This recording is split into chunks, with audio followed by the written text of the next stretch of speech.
lock one in.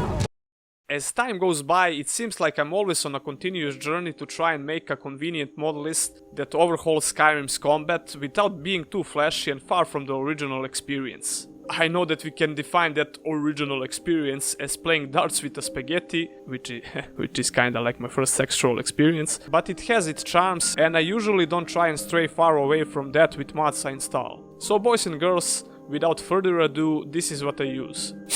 I'll begin with the most important mods to make this work and move down to some optional mods that you can choose to have in your load order. At the end of this video I'll show you the mod order, and in the next video I'll show you how to easily install all of these mods. The first mod, and hands down the most important one, is Wildcat, the combat of Skyrim.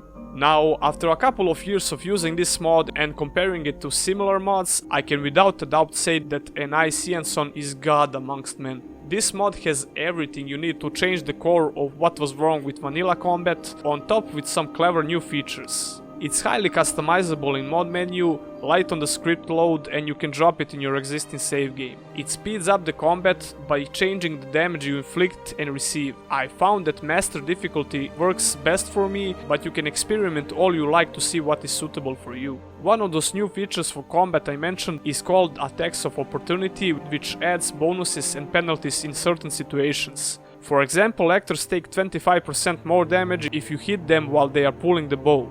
Another really good and unique feature that this mod brings are injuries. All actors can be wounded, receiving a random injury, but don't let this intimidate you. I never felt that this mechanic is slapped in your face in every fight. The injuries are not overdone or hardcore, they only add a new flavor to the combat which works both on you and your opponent. The AI is also much smarter, and you notice this in various situations. For a full list of changes, visit the Nexus page, I'll provide all the links down below. Next on our list is Ultimate Combat. Now this mod keeps getting better since it gets updated quite often. It works wonderful with Wildcat, you just need to turn off time block in one of them. There are a lot of features that this great mod adds, but I'll just mention some of the major ones. It adds a lot of new special attacks with new animations, and here you can see how many exactly, but I'll also show you since I'm a nice guy.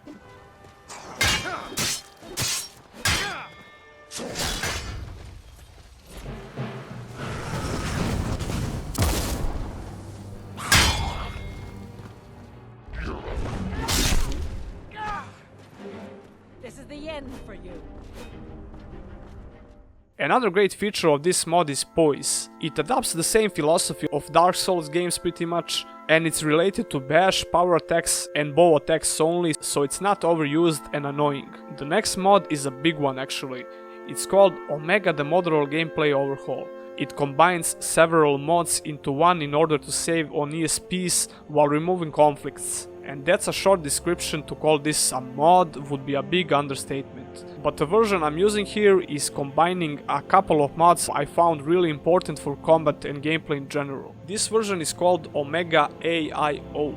It includes Moral Loot Ultimate, Mortal Enemies, Weapons AF, Weapons Armor Clothing and Clutter Fixes, and Loot and Encounter Zones all in one single ESP. I can't even describe how much time this is gonna save you while building your mod list. Two mods from Omega that are combat related are Mortal Enemies and Encounter Zones. Mortal Enemies removes aimbot from your enemies, which adds more meaning to our other mods in the list, such as decayed dodge. In general, it makes your movement in combat more meaningful. Encounter Zones are indirectly combat related.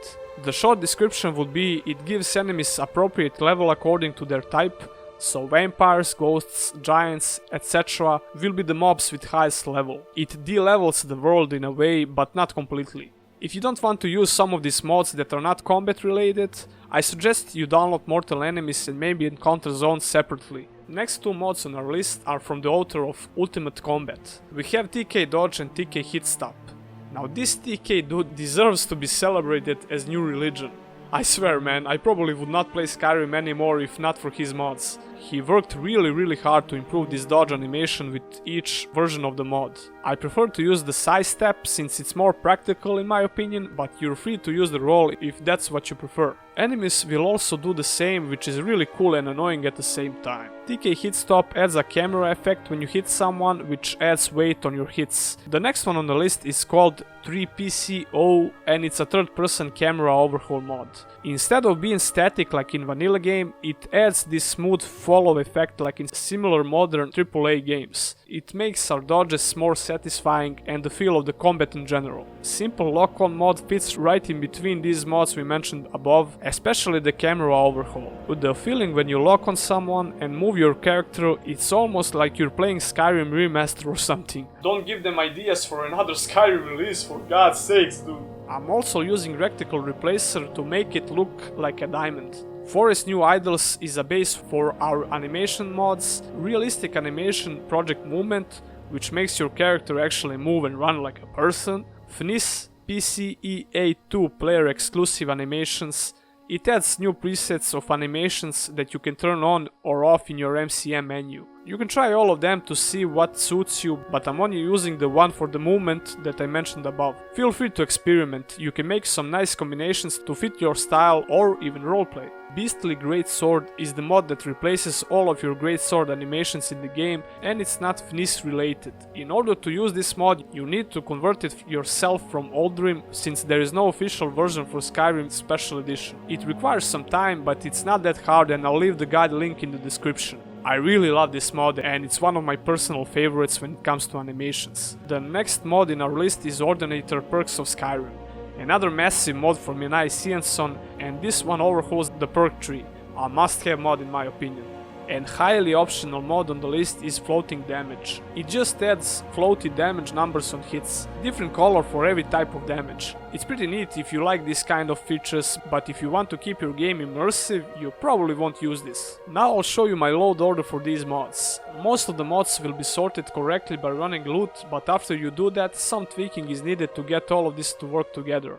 It should look something like this, and the most important thing here is to place Wildcat above Ultimate Combat. You should put Omega, which is our Skyrim revamped TSP, below Ultimate Combat. So there you have it, boys and girls. Oh yeah, fuck my life. That should be all for this video. In the next one, I'll show you how to install all of these mods from the scratch. So this video should be a good base if you know how to install mods by yourself, and the next one will be for people who don't have a clue how to do all of this. If you enjoyed this video, give it a thumbs up, consider subscribing, and check out my Patreon if you want to support the channel. See ya in the next one.